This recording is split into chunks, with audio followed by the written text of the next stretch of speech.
The woman everyone thought she had forgotten. London never really sleeps. It only changes masks. At sunrise, it looks noble, gold light on old stone, black cabs humming like patient insects, early joggers pretending they own the streets. By noon it looks powerful, suits moving fast, deals being made in quiet don't corners, leave like this. cameras always I have watching. to. We And by need to night, talk. London Not looks now. honest. Please. Because at night, you see Here who is is your still delivery, working when no sir. one is watching. On a cold October good day. evening, behind the west gate of Kensington Gardens, a maintenance worker pushed a rattling metal cart across wet stone. His name was Elias Rahman. Most people never noticed him. Not because he tried to hide. Because the world is trained not to see people like him. He wore the same Navy maintenance jacket every day. The zipper stuck halfway. The reflective stripe was peeling. His boots were clean but old, polished carefully like he respected them. Elias had worked on palace grounds for 11 years. 11 years of fixing things nobody thanked him for. Broken lamps. Loose stone tiles. Garden drainage lines after storms. Security access hinges I that understand, stuck in but we winter. need more time. He wasn't officially Time is up. palace The board staff. expects results. He was Fine. contracted You'll have them by maintenance, morning. the invisible layer between luxury and collapse. And tonight, he was working late because the west pathway lights kept shorting after rain. Most people would fix it tomorrow. But Elias believed something simple. If someone walks here This shelter tonight, they stands as a shouldn't walk testament in to what we can darkness. achieve when we So he stand worked. together. Rain Together, mist clung we to can make the a air. difference. His fingers were numb. His breath came out in thin clouds. He opened the service box again, checking the wiring. Footsteps approached behind him. Sharp. Confident. Expensive shoes. Elias stood up quickly, stepping aside automatically. Two security officers passed him. One nodded politely. The other didn't look at him at all. Normal. Always normal. Then one of them slowed. Evening, Elias. He turned, surprised.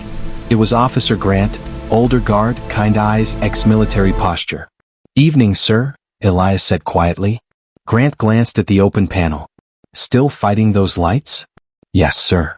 Grant smirked. You always win eventually. Elias gave a small smile. Because winning, for him, meant something very different. Winning meant no complaints filed. No accidents happened. No one noticed there was ever a problem. Grant walked off. The other guard whispered something, laughing softly. Elias pretended not to hear. Because he had learned something long ago. Some people measure worth by visibility. Some people measure it by impact. And Elias had chosen his side. At 10:42 p.m., rain finally started properly. Cold, sharp, determined rain. Elias packed tools quickly, but one wire connection still sparked faintly. He leaned back under the service cover, tightening it carefully. That's when headlights swept across the pathway. Not security. Not maintenance. Private vehicle. Dark sedan. Royal clearance tag. Elias stepped back immediately, standing straight, hands behind his back like he always did when vehicles passed. The car slowed. Then stopped. Window lowered halfway.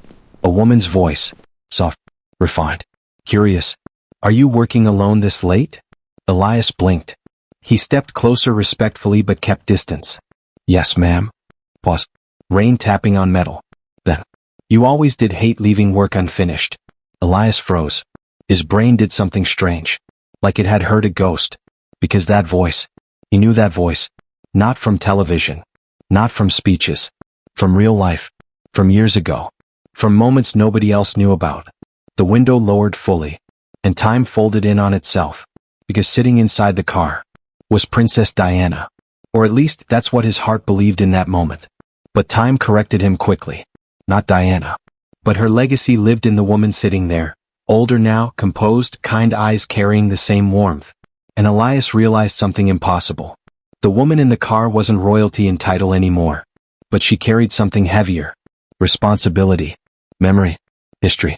And she was looking directly at him. Like she recognized him. Which made no sense. None. Because he was nobody. Right? Elias Rahman, she said gently. And the world stopped. He swallowed. Yes, ma'am. Rain filled the silence. Then she smiled, small, private, like she had just confirmed something important. You used to bring tea to the West Staff entrance during winter, she said. His chest tightened. Memory hit like lightning. Winter 1996. Temporary youth grounds worker.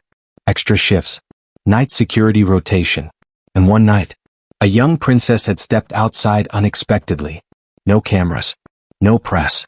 Just a tired human being. He had offered tea. Not knowing who she was. only knowing she looked cold. And she had accepted. And they had talked. Not about power. Not about headlines. About normal things. About how strange it feels to be surrounded by people and still feel alone. He had never told anyone, because it felt like stealing something sacred. And now, this woman knew, or remembered, or had been told. I didn't think anyone would remember that, he said quietly. She studied him. Some kindnesses don't expire. Rain slowed slightly. Car engine idled softly. Then she said something that made his entire world Please, tilt. don't leave like this. I've been looking for I you have for to. years. We need to talk. Elias felt Not his now. pulse in his Please. ears. I don't understand. She nodded. That makes sense. Then she reached into the passenger seat and picked up a sealed folder. Cream paper. Wax seal. Old-fashioned. Important.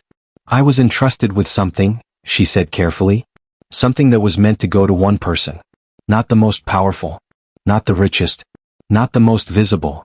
She held the folder gently. But the one she believed understood what dignity really meant.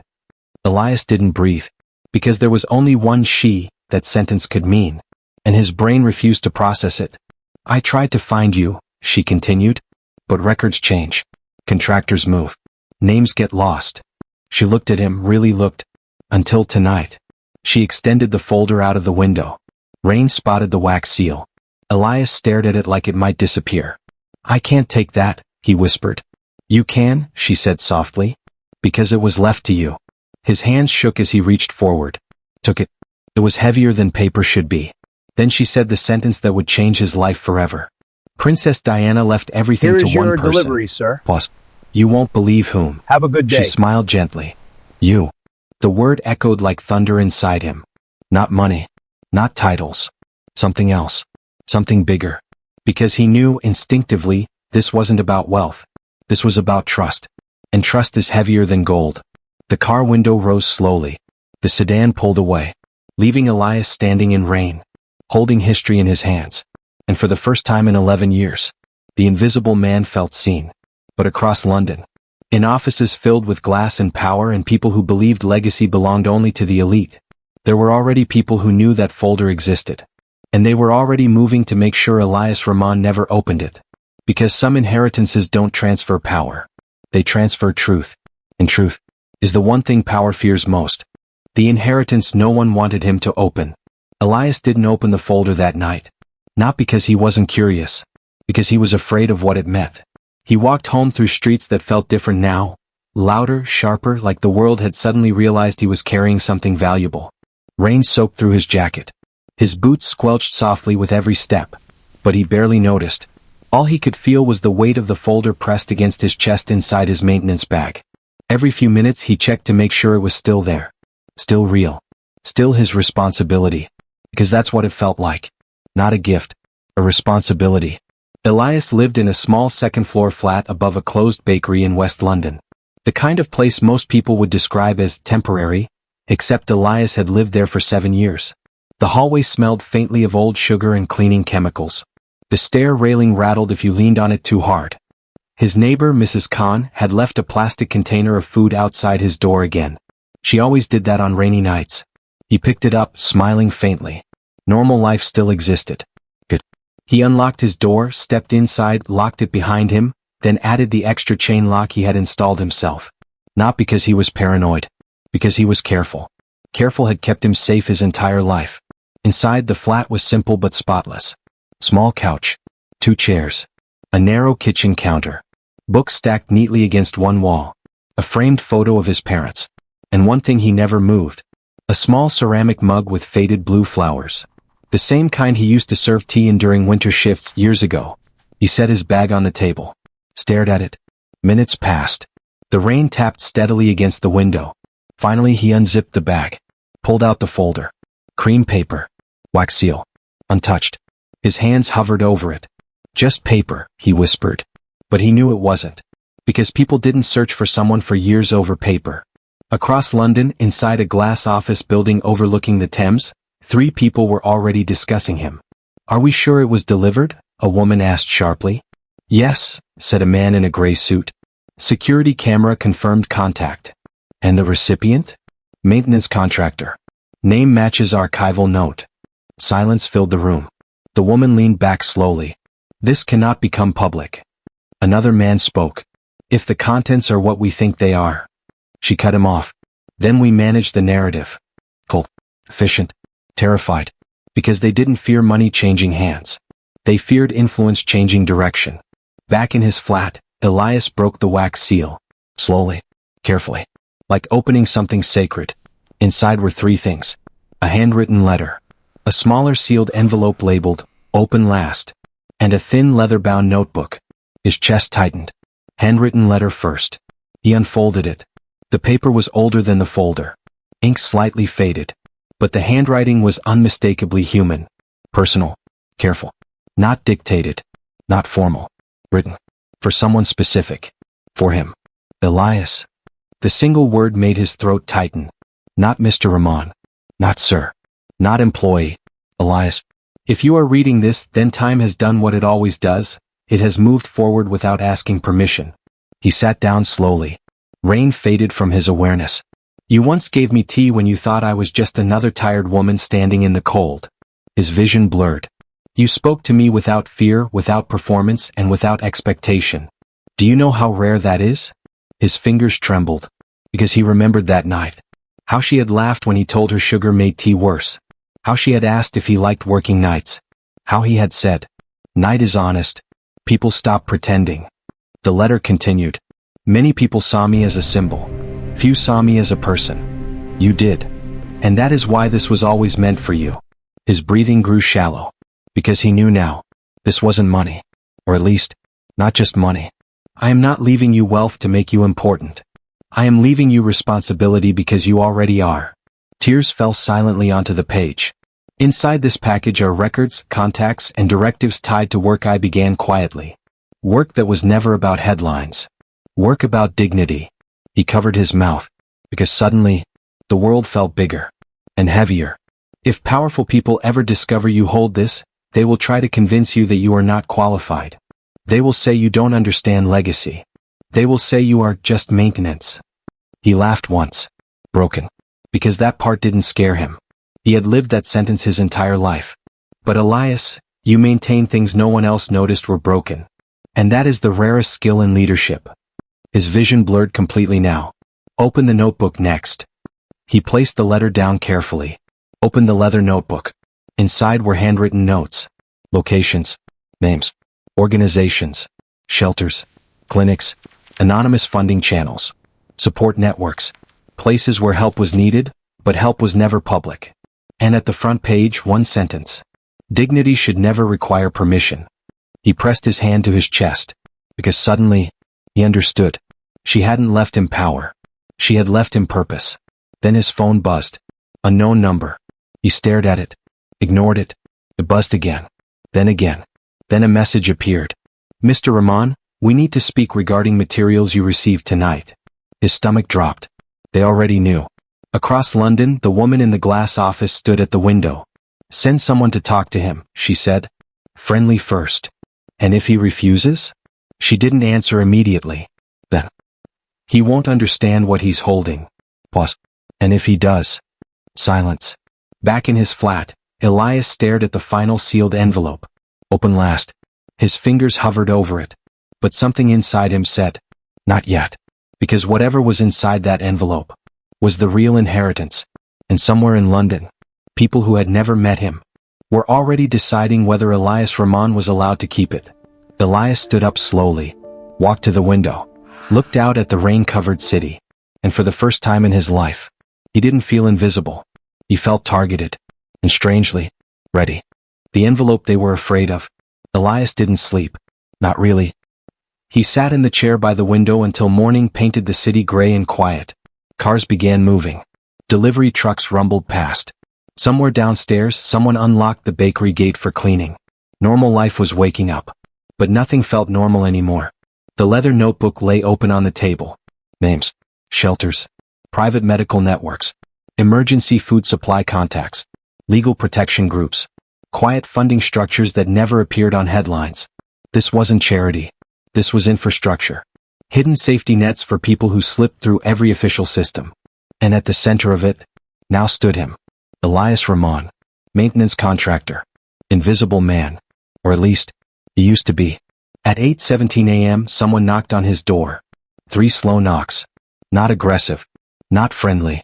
Professional. Elias stood still. The knock came again. I understand, Mr. but Rahman, we need more a time. calm male voice Time is called. up. The board expects We'd like results. to speak with Fine. you. You'll have them Not by can morning. we. Not may we. We'd like to. Language mattered. Elias walked to the door but didn't open it. Yes. Pause. We represent a private legacy management group connected to historical royal assets. Careful words. Polished. Practiced. We believe you received materials last night that may be sensitive. Elias stared at the door. His heart beat steady. Not fast.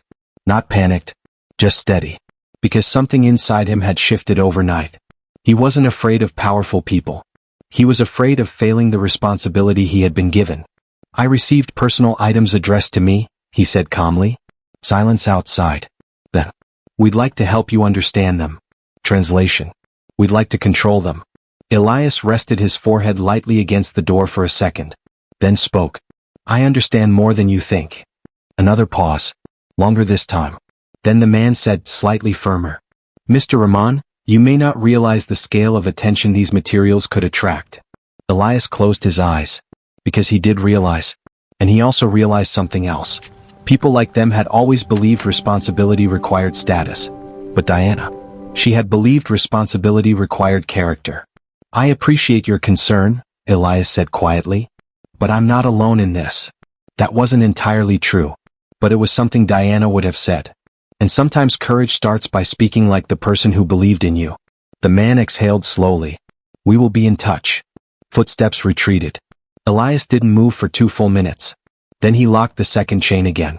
And turned toward the table. Toward the final envelope. The envelope was thicker than he expected. Old paper. But strong. Intentional. His name handwritten again. Not formal. Just, Elias. Like she knew he would need to hear his name from someone who saw him. His thumb slid under the seal. For a moment, his hands trembled.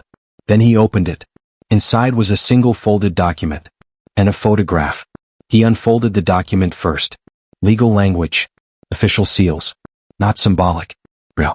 His breath stopped halfway through the first paragraph. Because it wasn't inheritance in the traditional sense. It was appointment. Custodian authorization. Not owner. Not heir. Custodian. Guardian. Protector. The document legally transferred operational control of a private humanitarian trust network. Not public funds. Not government. Private. Quiet.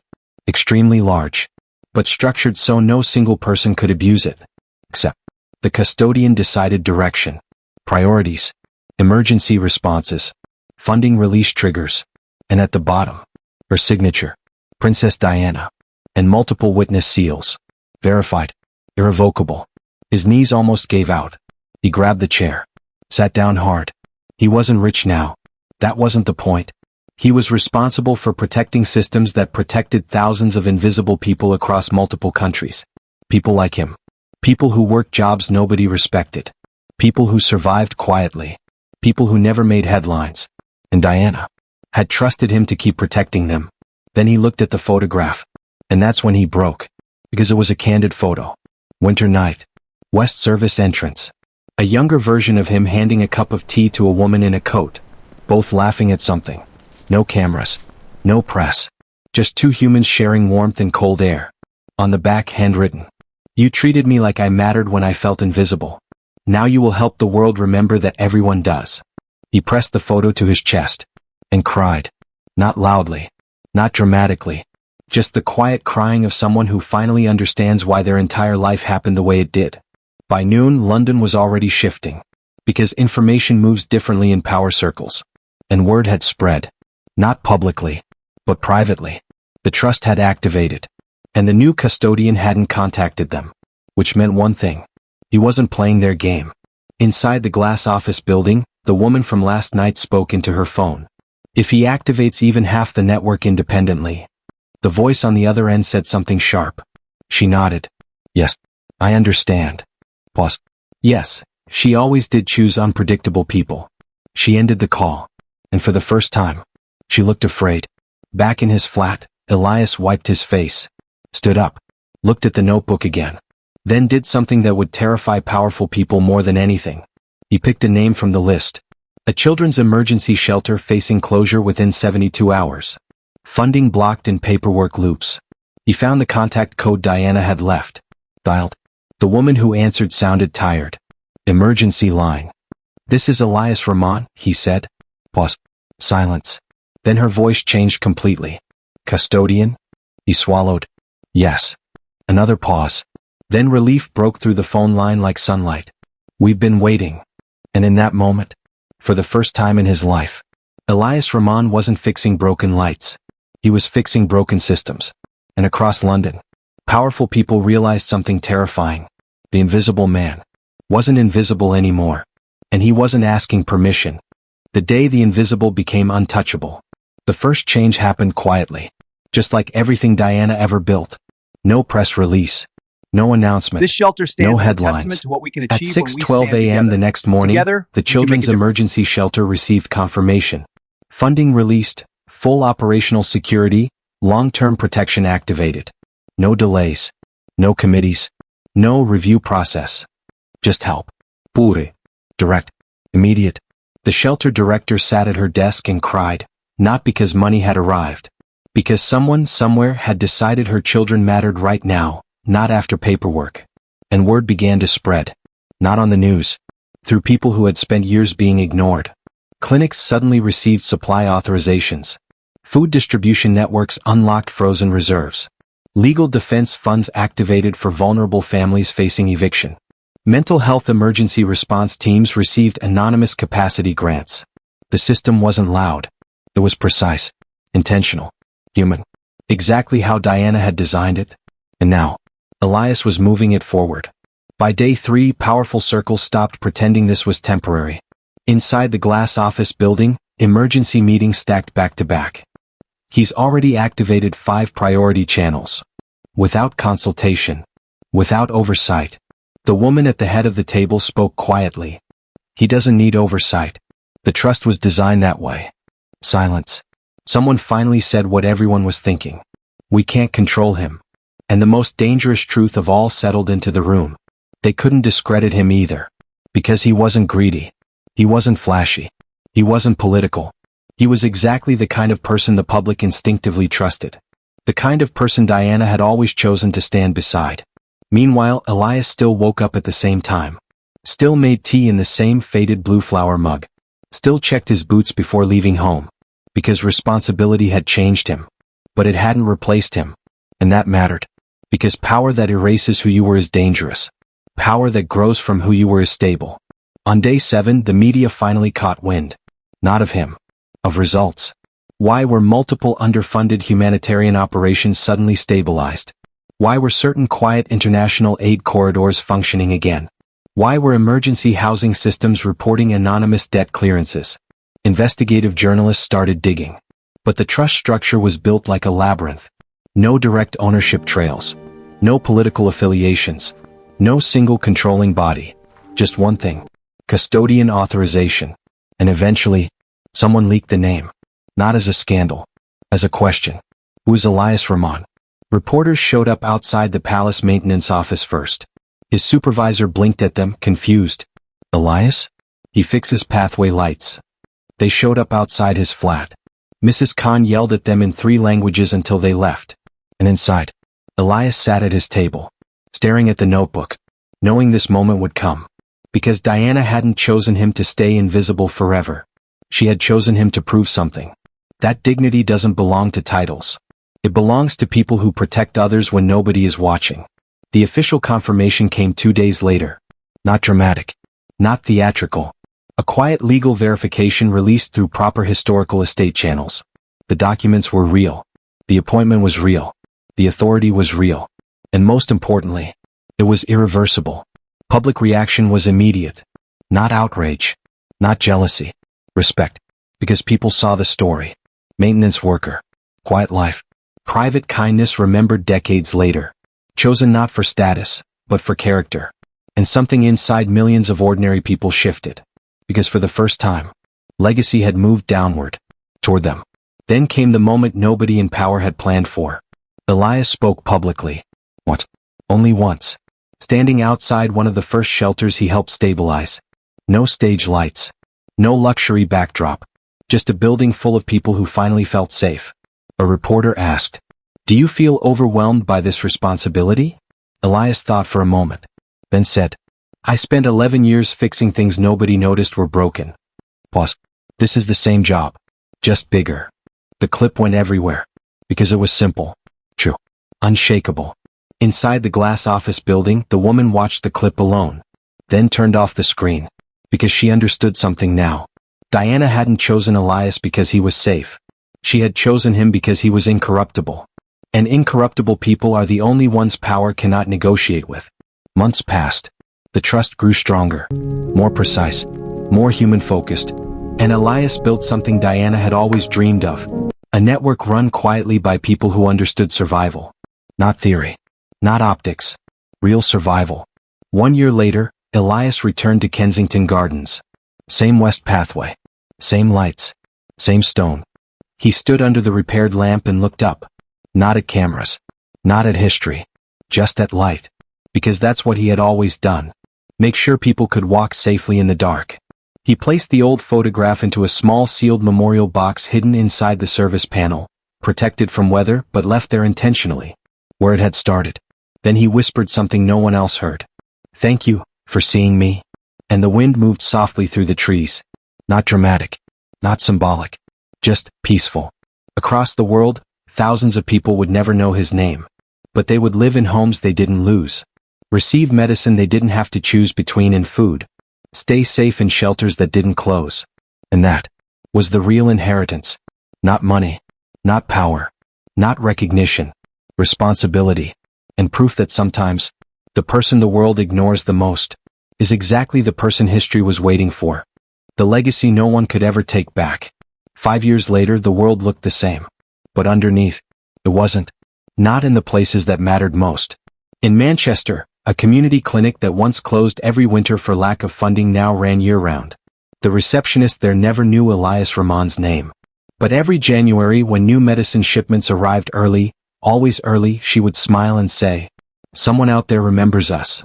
In Nairobi, a girls' education safe house expanded from 14 beds to 60. No government announcement. No celebrity gala. Just steady funding. Quiet planning. Dignity without publicity. In Warsaw, an emergency housing legal defense network stopped over 3,000 evictions in 3 years. The lawyers joked that paperwork problems suddenly fixed themselves. They never knew someone thousands of miles away reviewed reports at 2 a.m. with tea beside him. Because Elias never changed one habit. He still worked late. Just now. Late meant reviewing systems that protected lives. His flat changed slightly. New bookshelf. Better heating. Stronger security locks, not luxury, just safety. But the blue flower mug stayed. Always. The notebook Diana left him was now digitally replicated, encrypted, protected, distributed in fragments so no single breach could ever destroy the network. Because Elias had learned something quickly. Real protection isn't about power. It's about redundancy. Backup kindness. Systems that survive even if one person disappears. And that was his biggest change. He refused to let the network depend on him alone. Because legacy built around one person can die. Legacy built around values becomes impossible to erase. Meanwhile, the people who once tried to control the trust did something unexpected. They stopped fighting it. Because over time, they saw results. And results are hard to argue with. Child mortality drops in funded zones. Homelessness prevention success rates increased. Emergency mental health response times cut in half. Quietly. Relentlessly. Without politics. Without credit battles. Just work. One afternoon, 5 years after that rainy night, Elias received a letter. Hand-delivered. No return address. Inside was a single card. Handwritten. From the woman who gave him the folder that night. She was right about you. And now the world is starting to see it too. Elias smiled. Then placed the card beside the photograph on his table. Because he never framed them. He never turned them into trophies. They were reminders of who he needed to stay. Publicly, people knew his name now. But not everything. And that was intentional. He gave one interview per year. Maximum. Always the same themes. Dignity. Infrastructure. Quiet protection. Long-term thinking. Human-first systems. Never personal praise. Never legacy talk. Never hero language. Because heroes make people passive. Systems make people safe. The biggest change came in year 6, when Elias launched something Diana had only sketched in early notebook pages. The Custodian Program. Training ordinary people worldwide to manage microtrust networks locally. Teachers, nurses, community electricians, transit workers, social workers, farm coordinators. People who already understood what communities needed. People already solving problems without recognition. Now, they had resources. And history quietly shifted again. Because power moved further downward. Further outward. Further human. On the anniversary of Diana's passing that year, Elias did something he had never done before. He visited the public memorial. Not early morning. Not late night. Middle of the day. Crowds everywhere. Tourists, families, children who only knew her as history. He stood quietly. No announcement. No security show. Just another man holding flowers. A small girl nearby asked her mother, was she a queen? Her mother smiled. No. She was someone who helped people feel seen. Elias placed the flowers down, and for the first time, he didn't feel like the invisible man chosen by history. He felt like part of a long line of people who simply chose kindness when it was hardest. That night, he returned once more to Kensington Gardens. West Pathway. The same lamp still worked. He still checked it sometimes. Not because he had to, because it reminded him where everything began. He opened the service panel. The memorial box was still there. Untouched. Safe. Inside. The photograph. A copy of the first letter. And now, one more item. A small note he added himself. The system is safe. The people are protected. The mission continues. He sealed it again. Closed the panel. Turned. And walked back into London night traffic. Just another man in a dark jacket. Moving through a city that would never fully understand how much of its quiet safety came from someone it once never saw at all. And somewhere, in every clinic, shelter, school, and safe house connected to that network, one invisible promise stayed alive. That dignity is not something people have to earn. It is something they are born with, and sometimes, history chooses the quietest person in the room to protect it for everyone else.